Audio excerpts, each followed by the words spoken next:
Hello दोस्तों, कैसे हैं आप सब। एक बार फिर से स्वागत है आपका अपने यूट्यूब चैनल एनी एग्जाम में। गाइज, आज के इस वीडियो में हम एसएससी एमटीएस 2023 के लिए जनरल अवेयरनेस का प्रैक्टिस सेट 3 अटेम्प्ट करेंगे। और इसमें हम वही प्रश्न लेके आए हैं जो परीक्षाओं में बार बार पूछे जाते हैं और जो आपके लिए बहुत बहुत बहुत इंपॉर्टेंट है। तो इस वीडियो को एंड तक ज़रूर देखिएगा। और 25 में से आपका कितना स्कोर रहा है वो आप हमें कमेंट करके बताएंगे। और जैसा कि आपको पता है कि सेशन 2 में इंग्लिश और आपके पास जीके आनी है, जनरल अवेयरनेस आनी है। तो इसलिए आपके लिए वीडियो और भी इंपॉर्टेंट हो जाती है क्योंकि इसमें नेगेटिव मार्किंग है।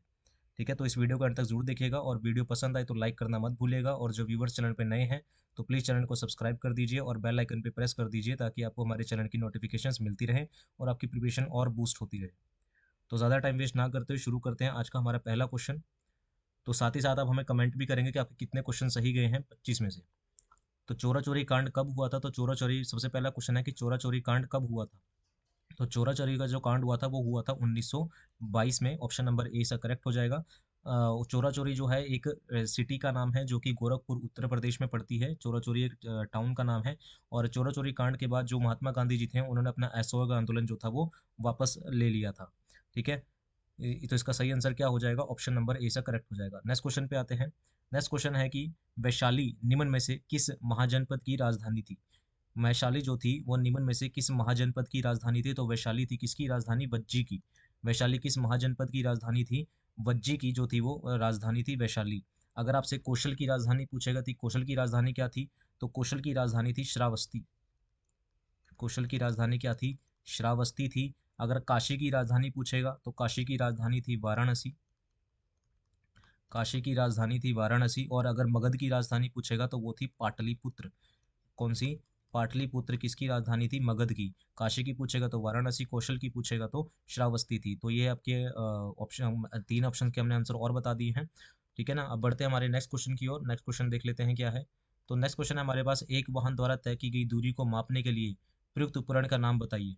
तो एक वाहन द्वारा दूरी जितनी तय की जाती है उसके लिए किस उपकरण का यूज़ किया जाता है उसका नाम आपको बताना है। तो एक वाहन द्वारा तय की गई दूरी को मापने के लिए हम ओडोमीटर का यूज़ करते हैं। ऑप्शन नंबर ए से करेक्ट हो जाएगा। ओडोमीटर जो है वो दूरी मापने के काम आता है। नेक्स्ट क्वेश्चन पे आते हैं। नेक्स्ट क्वेश्चन देखते हैं क्या है। कह रहे हैं कि दूध से दही का खट्टा होना एक डैश का एक उदाहरण है। तो दूध से दही का खट्टा होना डैश का एक उदाहरण, तो ये किसका उदाहरण है, ये किण्वन का उदाहरण है। ऑप्शन नंबर थर्ड इसका करेक्ट हो जाएगा।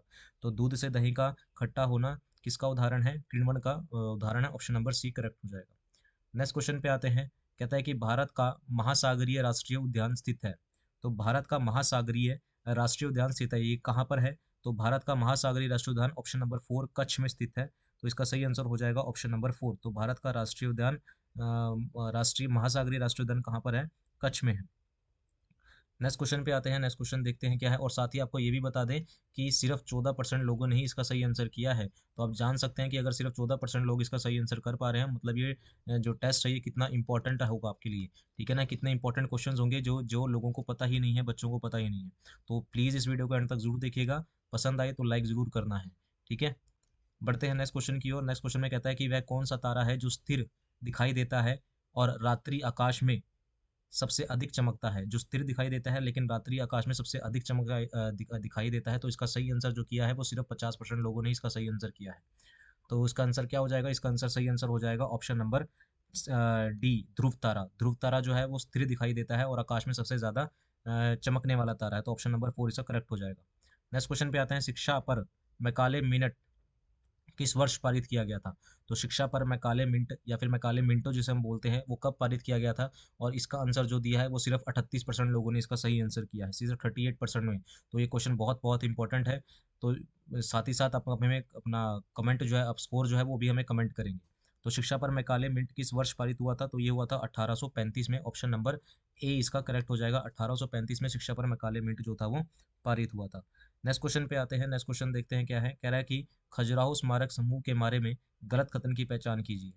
तो खजुराहो स्मारक समूह के बारे में गलत कथन हमें पहचानना है कि गलत कथन क्या है। तो इसका सही आंसर हो जाएगा option number C.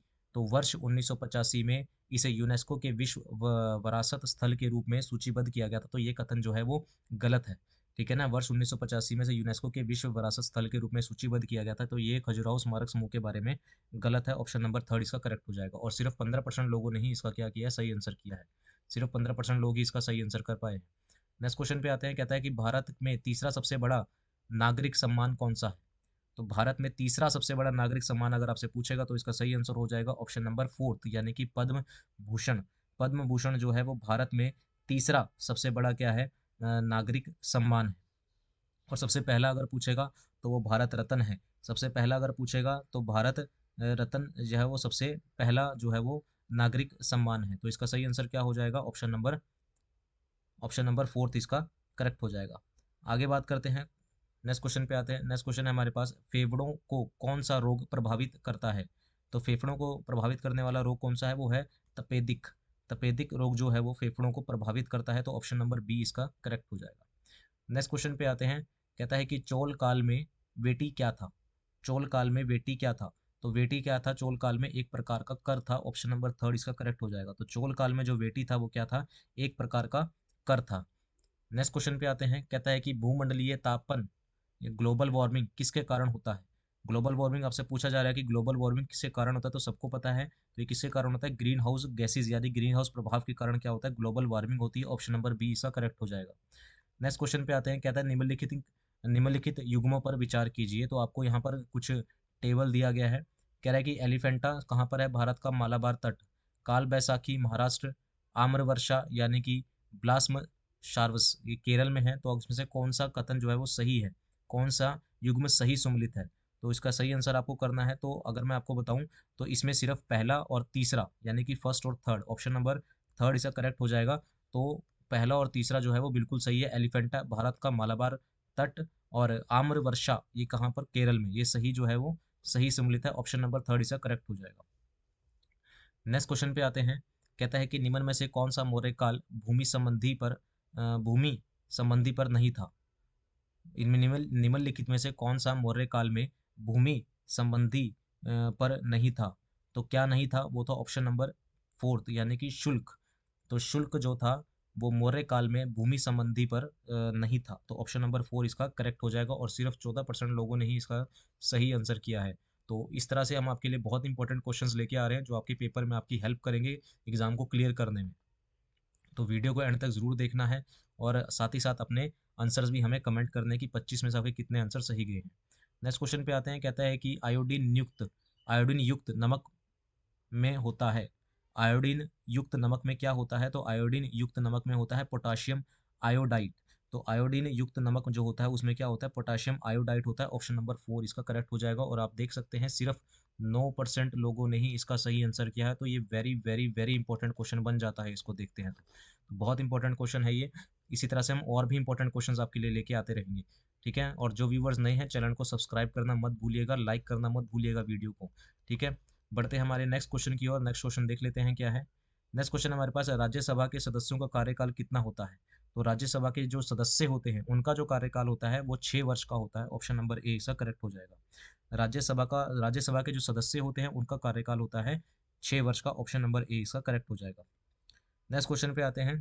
Next question हमारे पास है, डैश कंप्यूटर का मस्तिष्क कहलाता है। तो कंप्यूटर का मस्तिष्क यानी कि ब्रेन ऑफ कंप्यूटर किसे बोलते हैं, उसे बोलते हैं सीपीयू को। ऑप्शन नंबर ए इसका करेक्ट हो जाएगा। तो सीपीयू जो होता है वो ब्रेन होता है किसका, कंप्यूटर का। नेक्स्ट क्वेश्चन पे आते हैं, कहता है कि निम्नलिखित युग्मों को सुमेलित कीजिए और सही उत्तर का चयन कीजिए। तो अगर हम यहाँ पर इसका चयन करते हैं तो सही जो कह रहा है कि वस्तु और सेवा कर क्या है, एक अप्रत्यक्ष कर है यानी कि इनडायरेक्ट टैक्सेस है। वस्तु और सेवा कर क्या है, एक इनडायरेक्ट टैक्सेस है। दूसरे का अगर हम बात करते हैं आयकर क्या है, एक डायरेक्ट टैक्स है। ऑप्शन नंबर ए हो जाएगा इसका। तीसरे का कर राजस्व यानी कि थर्ड का हो जाएगा ऑप्शन नंबर सी, राजस्व प्राप्तियां और पूंजी प्राप्तियां पूंजी बजट। ऑप्शन नंबर फोर का हो जाएगा डी। तो देख लेते हैं कि कौन सा ऑप्शन यहाँ पर मैच कर रहा है। तो अगर हम यहाँ देखते हैं नीचे तो ऑप्शन नंबर इसका हो जाएगा, ऑप्शन नंबर पहले का बी है, दूसरे का ए है, थर्ड का सी है, फोर्थ का डी है। ऑप्शन नंबर ए ही यहाँ पर दिखाई दे रहा है हमें, तो इसका सही आंसर हो जाएगा ऑप्शन नंबर ए। तो वस्तु और सेवा कर होता है अप्रत्यक्ष, आयकर होता है आपका प्रत्यक्ष कर, कर राजस्व होता है राजस्व प्राप्ति, और पूंजी प्राप्ति होती है पूंजी बजट। नेक्स्ट क्वेश्चन पे बढ़ते हैं। नेक्स्ट क्वेश्चन देखते हैं क्या है। नेक्स्ट क्वेश्चन है हमारे पास, हवा द्वारा परागण को संदर्भित करने के लिए किस शब्द का प्रयोग किया जाता है? तो हवा द्वारा परागण को संदर्भित करने के लिए किस शब्द का प्रयोग किया जाता है? ये किया जाता है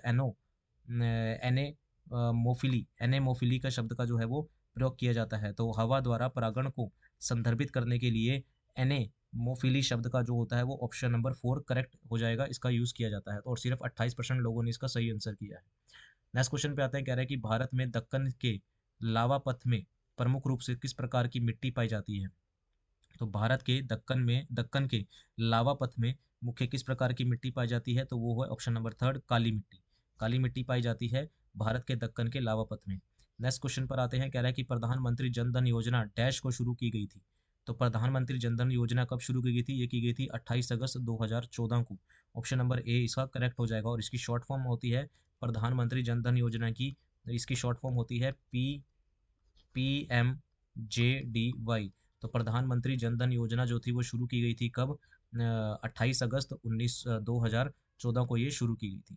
नेक्स्ट क्वेश्चन पर आते हैं। नेक्स्ट क्वेश्चन हमारे पास, भारतीय संविधान के निम्नलिखित में से कौन से अनुच्छेद में अस्पृश्यता का उन्मूलन कर दिया गया। तो भारतीय संविधान के निम्नलिखित में से कौन से अनुच्छेद में अस्पृश्यता का उन्मूलन कर दिया गया, तो इसका सही आंसर हो जाएगा ऑप्शन नंबर ए अनुच्छेद 17। तो आर्टिकल 17 में भारतीय संविधान में अस्पृश्यता का जो था उन्मूलन कर दिया गया था। ऑप्शन नंबर ए से करेक्ट हो जाएगा। नेक्स्ट क्वेश्चन पे बढ़ते हैं। नेक्स्ट क्वेश्चन है हमारे पास, भारत का वायसराय कौन था जब भारत की राजधानी को कलकत्ता से दिल्ली स्थानांतरित किया गया था। तो जब भारत की राजधानी को कलकत्ता से दिल्ली स्थानांतरित किया गया था, तब उस वक्त भारत के वायसराय कौन थे, तो वो थे लॉर्ड हार्डिंग द्वितीय। ऑप्शन नंबर ए इसका करेक्ट हो जाएगा। तो लॉर्ड हार्डिंग द्वितीय जो थे वो भारत के वायसराय थे कब, जब भारत की राजधानी को कलकत्ता से दिल्ली शिफ्ट कर दिया गया था। उम्मीद है आप सभी को ये क्वेश्चन जो हैं वो पसंद आ रहे होंगे। इंपॉर्टेंट क्वेश्चंस हैं सभी के सभी, आपके एग्जाम में पक्का यहाँ से क्वेश्चन आएंगे। ठीक है ना, तो प्लीज़ सब्सक्राइब करना मत भूलिएगा, चैनल को लाइक कीजिए, इस वीडियो को लाइक कीजिए, और ज़्यादा से ज़्यादा इसे शेयर कीजिए ताकि आपकी फ्रेंड्स की भी हेल्प हो सके एग्जाम को क्लियर करने में। नेक्स्ट क्वेश्चन पे आते हैं।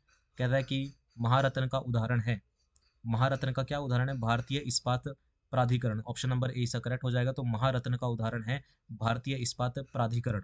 भारतीय इस्पात प्राधिकरण जो है वो भारत रत्न का उदाहरण है।